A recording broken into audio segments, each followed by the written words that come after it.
Hi again guys, and so we've got another Special Projects replica build for you today, and this particular replica build is one of the more simple ones of the series.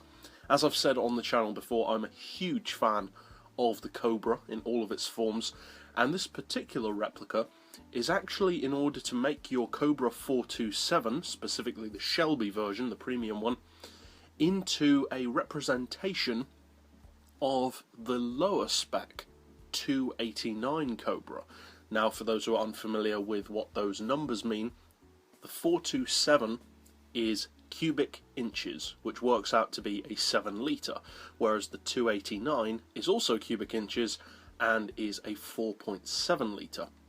Both are V8s, but we are replicating the slightly slower version of the Cobra. Now, visually, of course, you can't get that close to it, so all I've done is painted it red, purely because I like that colour, and I literally haven't changed anything else. I've left the chrome bumpers on there because I think they look pretty good, and I've left the stock rims, stock exhaust, etc. So, there's no real need to go over to the visual tuning garage, so we'll go straight over to the tuning garage for the mechanical setup, which is the entirety of this build, and then we'll take it out to the track to see what it can do. So this particular Cobra is slightly older than the 427, from 1963 or thereabouts, and it is of course a more street-based tune. So I've gone for sports soft tyres, but obviously you can go for whatever tyres you want.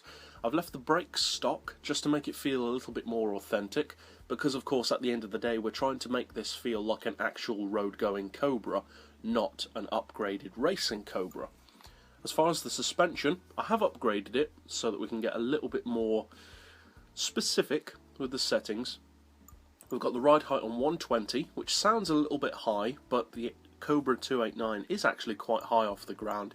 Springs we've just rounded off to 375 and 465.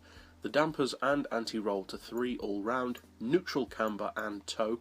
As far as the gearbox, very simple on this one. We've just left it standard, because if I remember correctly when I looked up this build, you're actually running pretty much the same ratios that the actual 289 has.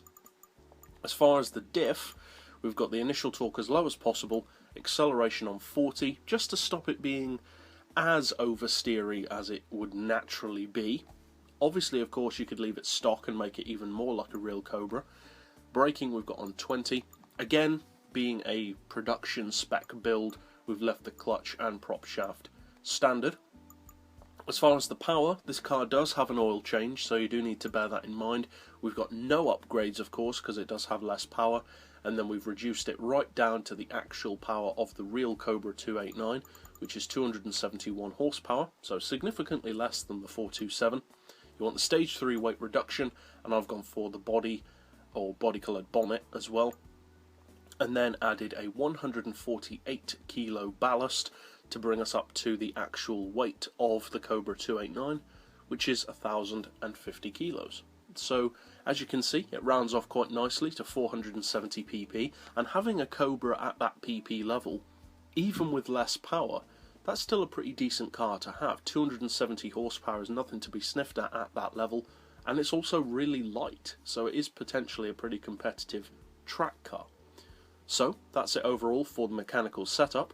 Now let's take it out to the track to see what it can do. Overall, even with less power, the car is still a highly competitive machine. It's very quick, and it's still not a heavy car at all, so it's a highly competitive machine with the right driver, and certainly on the right track it will bring you victories at the 470 pp level. And there's always room for variation with a tune like this. As you can see here, we've got it in a different colour and with the chrome bumpers removed. So there's opportunity really for personalisation with a build like this. So if you are new to the channel and would like to keep up with other replica builds like this, be sure to hit subscribe down below to keep up with those as soon as they're released. But for now, as always, thanks for watching.